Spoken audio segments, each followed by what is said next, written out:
We're here with Fran Bailey, and she had a near-death experience when she was 12. She also cured herself from stage 4 cancer. Hello, Fran. How are you? Good. How are you? Can you tell us how it all began? I grew up in a metaphysical home, so I went to a Christian Science camp in Michigan.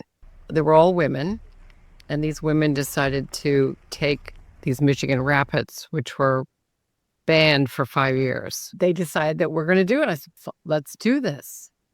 So we piled all our canoes, and the rapids were pretty strong, and that's in the northern part of the States. So we're going along, and I happen to be the first canoe, and I'm going around a bend, and I'm going pretty fast, and I see a canoe kind of perpendicular and a log in front of it.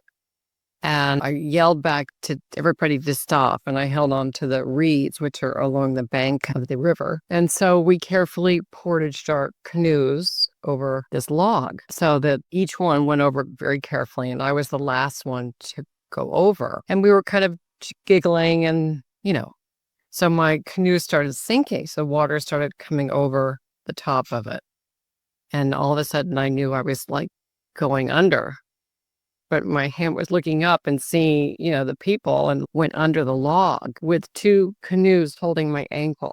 So it was pulling me under. And I wanted to save my shoe, which I didn't.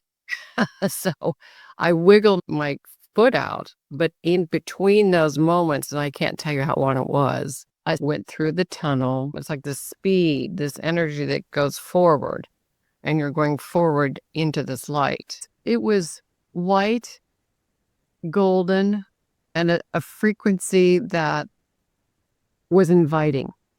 I saw the light, acknowledged all these light beings in this sort of wide stream of energy, and I recognized some of the energies like my ancestors, and they were saying hi and how are you, like kind of like very quick. So that wasn't scary. It wasn't like repelling at all. It was an invitation of, well, we're here. We're here to be with you if you choose. So I was heading towards the light, and then I hear this voice, you're not ready. You need to go back. And I went, okay. So essentially, it was in another dimension. And when the voice came in, I remember seeing the light, still seeing the light. But I knew that, like the third time he said, you're not ready, you're not ready, you're not ready. So it was a choice. But then after the third time, I knew, I don't know if that's telepathic. I don't know if that was part of my ability to, have these skills. Like, it's just like it just happened so fast. I immediately understood that we're moving backwards, back into this body, even though I knew this body would be different because of that experience. I felt this pull, which is what I call an umbilical cord, back into my body. Well, I felt a jolt while I was in the water. I don't remember how, everything, how that happened. And then the next thing I knew, I was up out of the water and sitting in another canoe, kind of by myself. So they sort of let me be. I knew at that point that something had really, really changed. Something had definitely shifted. And I was crying, but I wasn't crying scared of death. I just knew I went somewhere. And I knew that I couldn't explain it. What about those beings that you saw? You said that you saw some of your ancestors. Apart from your ancestors, were there other beings you didn't recognize? Whether you call it soul, whether you call it telepathic information, whether you recognize yourself in those beings at another frequency, in another place, it was something that was familiar. And, there was like a line of people this way or energies this way. And then the energy was more behind them. So there was this continuation of lots of beings, even though they weren't in the forefront, but the energy was there. So when you came back, what did you think just happened? And did you share it with someone? At 12, you don't, you're still computing what being a teenager, you've got hormone, you've got all those things. I remember that coming back to camp and, I survived, and so I got attention because I survived, right? They didn't ask me what happened. They didn't ask any questions. I think in this religion or in this upbringing, we are all God and we are all life. And there is no death. There is like this continuation of, they never said reincarnation, but there wasn't this fear. I understood the connections later on. Oh, this is why, and this is why. That's why that happened, and that's why this happened, and et cetera, et cetera. So your next experience was even stronger, right? But it was the same year, which is very interesting because I'm actually I think in Atwater's book about how the association of a near-death experience and an ET experience happened within the same year. I was 12 and I was very sick, but we didn't do medicine. And this was part of the study too, that usually someone who has these experiences has a fever, has these kind of out-of-body experiences. What I saw was a light outside of our house. This sort of beam of like this huge light coming out, and it came in the front of our house. And the next thing I knew, the front door opened, wide open. And there were these two beings that came in. They're like small grays. They were floating. This is very, very fast. Again, this is sort of that telepathic communication, agreement, whatever you want to call it. I saw them in my third eye. I didn't get out of bed and see them, but I saw them here. And I heard them say, go towards my parents. I said, no, you're not taking my parents. You're taking me. They went to my other sister. They said, no, you're not taking her. You're taking me. The other sister, they sort of bypassed. I didn't hear any response. The next thing I knew, I was in agreement, and they took me out the front door. They kind of floated me out the front door and up the steps to this,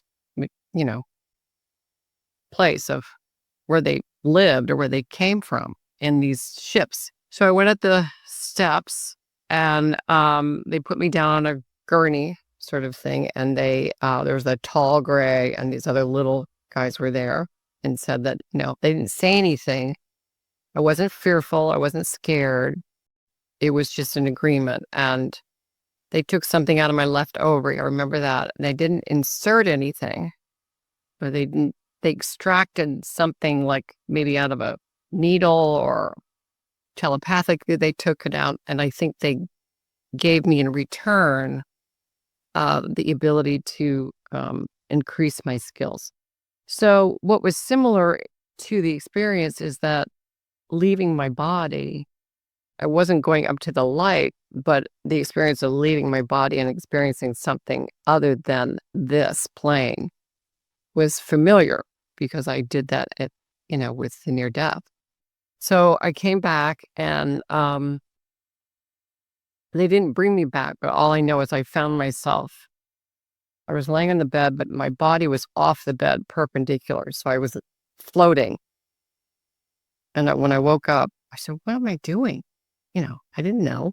I couldn't compute it all. It was just too much. So got back into bed and woke up the next day, and life goes on. But years later, I was afraid to share that, And years later, when I was doing very deep meditation and that whole experience came back, and I went, okay, I think I'm ready to share that.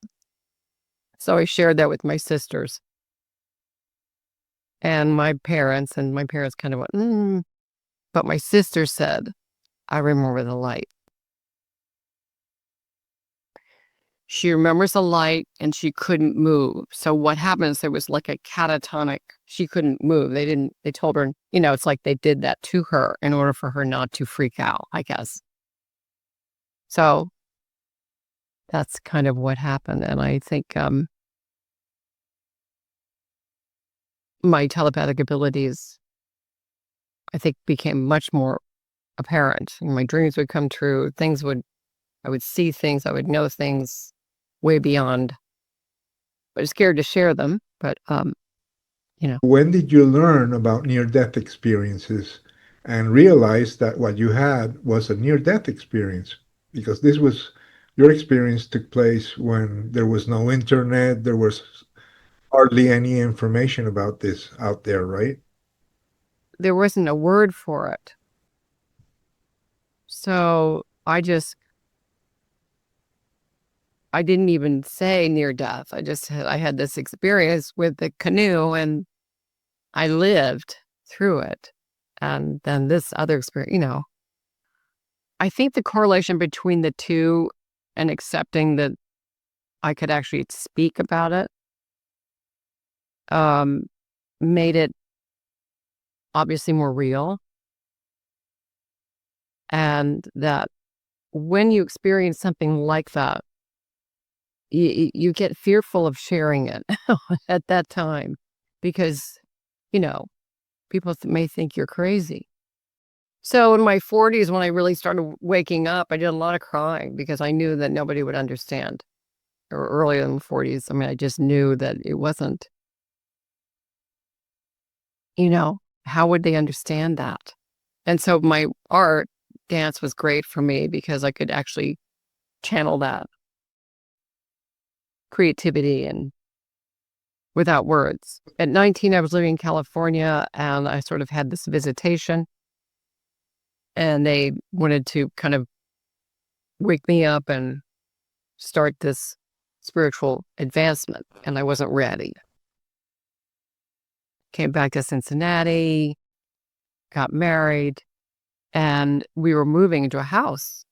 And, I was having dreams come true. Things were happening with dreams that were like scary the next day. These things would have killed this person. And I don't know whether energetically I shifted the energy, whether that person was okay, but I had a dream the night before about it. So I'm in the, we're renovating the house and we're in the dining room and we asked this painter to help us because we're renovating a 1936 home.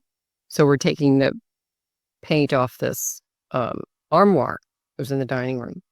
And he's with us and my husband's there. And I open the door and look inside. There's nothing in there, but on the inside, there's a piece of paper about so big. And that piece of paper, I turned it over and it's me. A picture of me when I was 12 at that time period.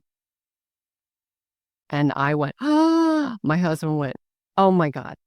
And then the painter said, bye.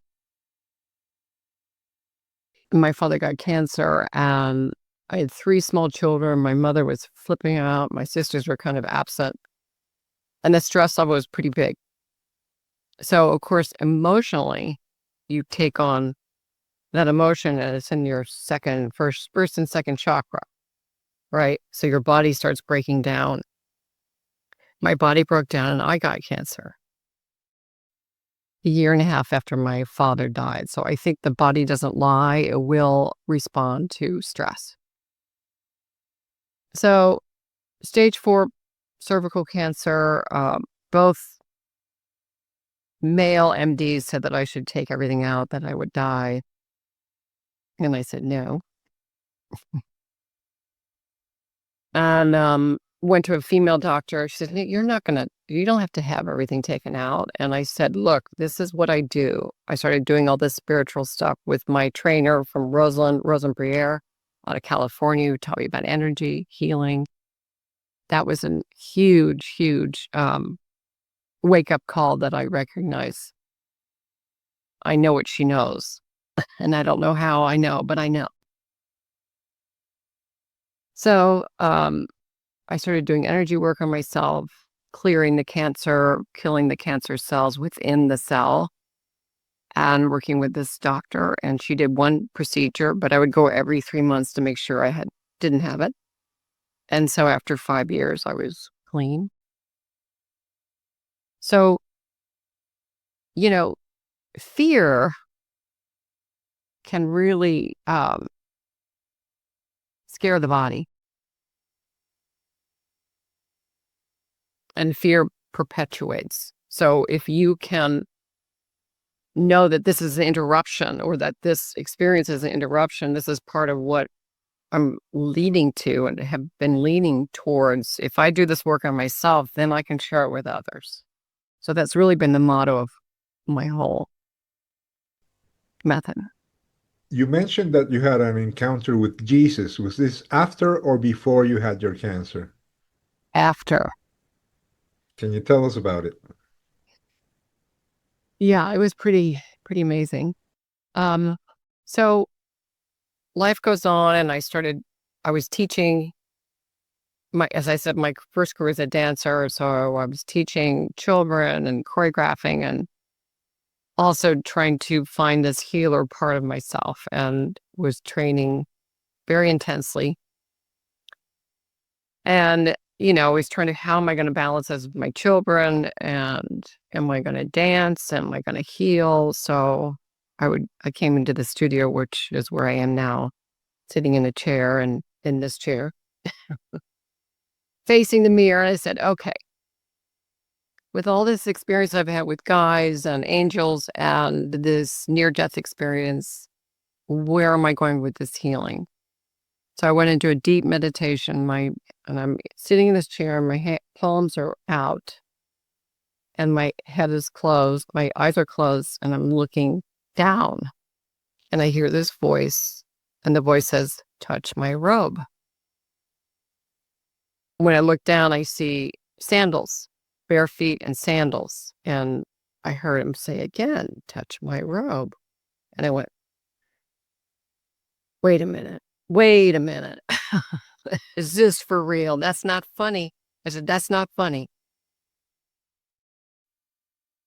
So he said, touch my robe. And the robe is thick, very, very thick.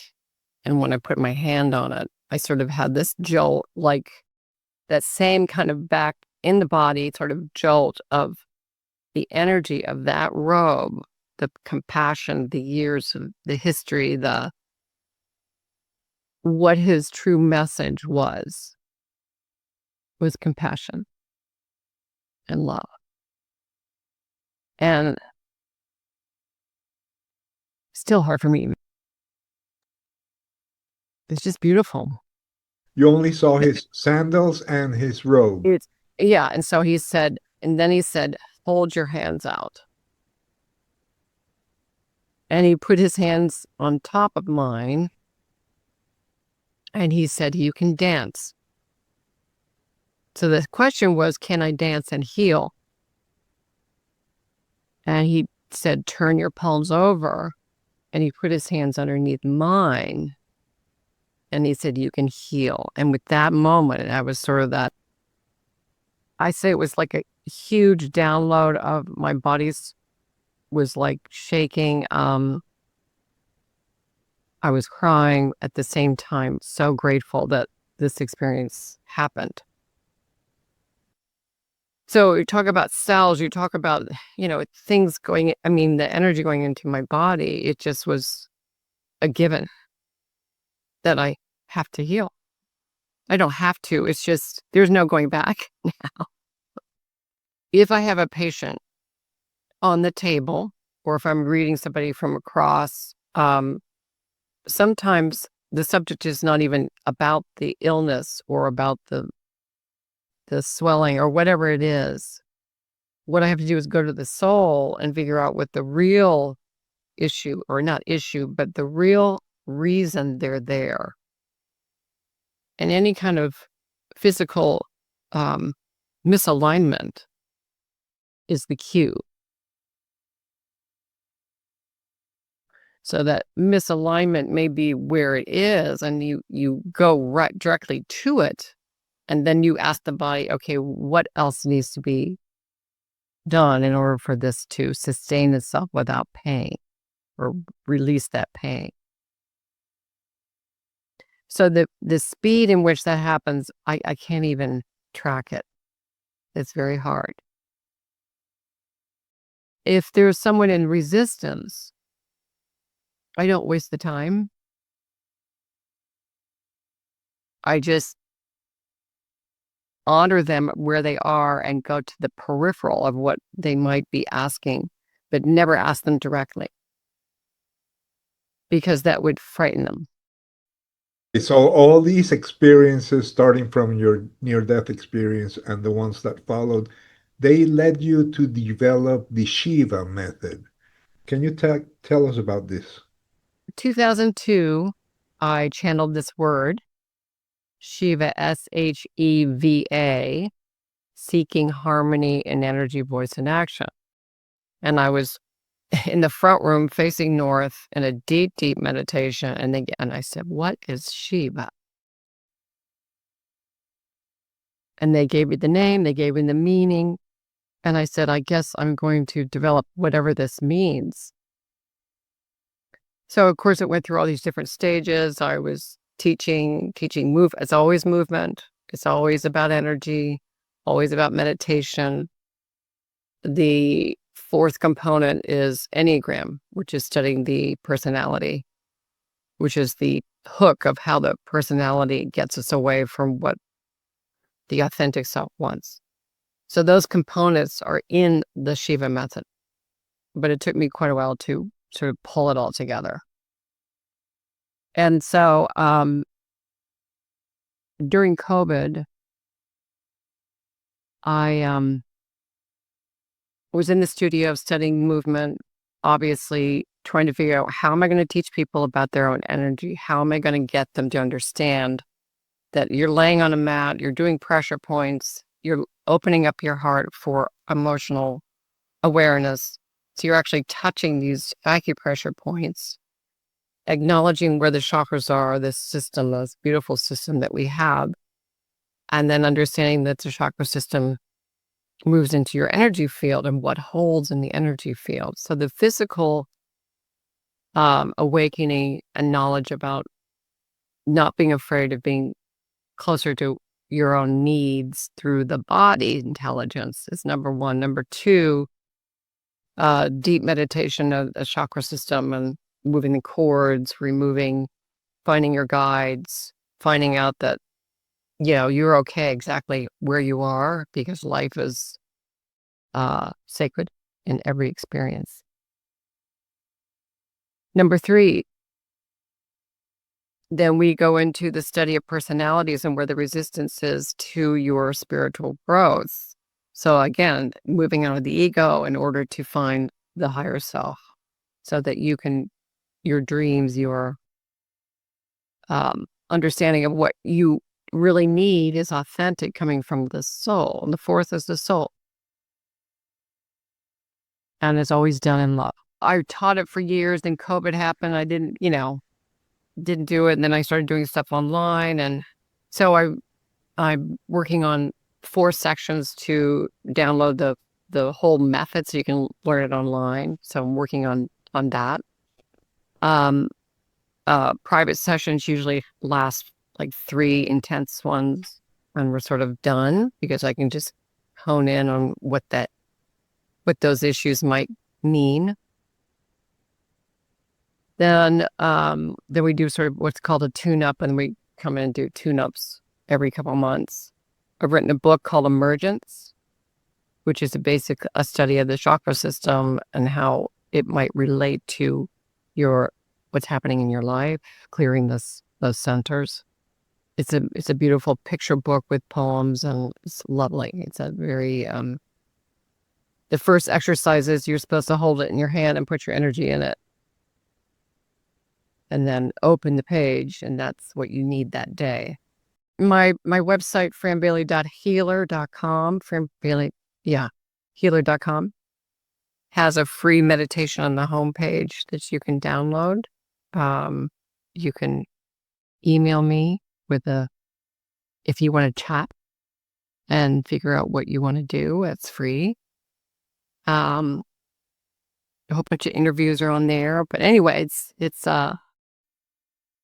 good stuff. And I do free meditations like every quarter.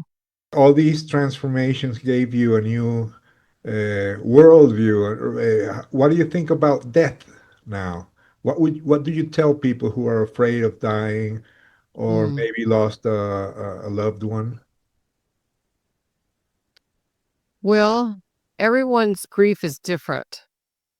when they lose a loved one. That loved one is always there, but how you move on beyond it is a choice that sort of explains your own experience of acceptance of death or fear of death. So I don't have fear of death, and I'll tell you an experience I had with a client. She was 9, and she had what's called a Wilms disease, which is a disease of the kidneys, and her kidney burst, so the cancer was going through her whole body. And she, was in the hospital, and I had done energy work on her, and she only wanted me to come and work on her. And so I had her in the studio in my house, and I put her on the table, and I went into a deep meditation while I was working on her and actually saw beyond her body the next place she would go if she chose to die.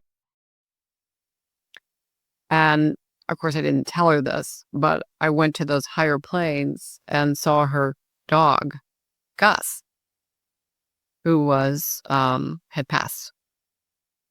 So energetically, I worked with her guides and my guides, and I said, this is an opportunity. And I asked her or her soul to go up into those planes and say hello to Gus. And the question was on both sides, are you ready to live? Are you ready, or you want to die? Don't be afraid of those choices. What you want to do is your soul is speaking to you. So that's exactly what happened. She came into her body, back into her body. The choice was that she would live. So that kind of experience that both of us had was definitely something I don't fear, because it was pretty incredible. Did she heal? Yeah, she's alive. Oh yeah, she's in her almost in her 20s, late 20s. Wow. She was healed immediately, or was this gradual healing? Well, it was great. She had to go through some other chemo or whatever she was doing physically. But the point is that if we have the ability to connect with the soul and let the soul provide the next step, so that this body kind of moves out of the way and we let the soul come in, it becomes something completely different. Amazing. Yeah, isn't that amazing? I mean, seeing Gus, I said, okay, I'm there. And I knew she had an affinity with the dog. So it's almost like she had a visitation with the dog, saying hello, saying goodbye. I'm not ready to be with you. Whether she had that kind of interaction. And what's most important for a healer is that you maybe suggest the healing itself. You suggest the program of how we're going to go about this healing, and then you let them decide. So in other words, it's like you're choreographing something in their life, and then they decide how they're going to run it. Because if I do it for you, it's never going to last. Fran is an energy healer. She's the creator of the Seeking Harmony in Energy, Voice, and Action, the SHEVA Method. She is also a published author. Her book Emergence is available in your website, right? And you are offering your services online and in person as well, right? So I'm really glad you came here, Fran. If there's a last message you want to give, go ahead. I would say trust and love are the ultimate truth. And if you can get out of your own way and just beeline into that place of knowing and trusting your soul, then lots of things may become easier. And that you are divine. You know that. Hi, I'm Paul Perry. I just finished re-releasing a book I wrote with Dr. Raymond Moody in 1990. The book is called Reunions. I want to thank A.J. Parr for helping with the technical aspects of doing this book, doing the layout, and he had great advice on how to do a new cover, which he did, and it's beautiful. And all the technical aspects of reissuing a book and how to use Kindle Direct, which is a wonderful service, and communicating with Kindle Direct. But he was also more than that. His moral support.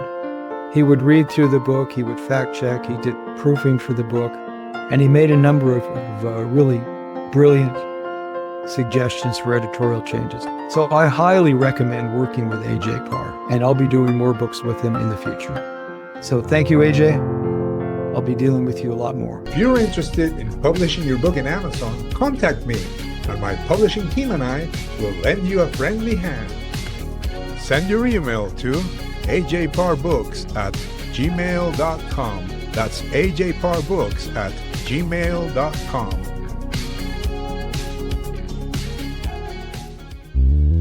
This has been the A.J. Parr Spiritual Journalist Podcast.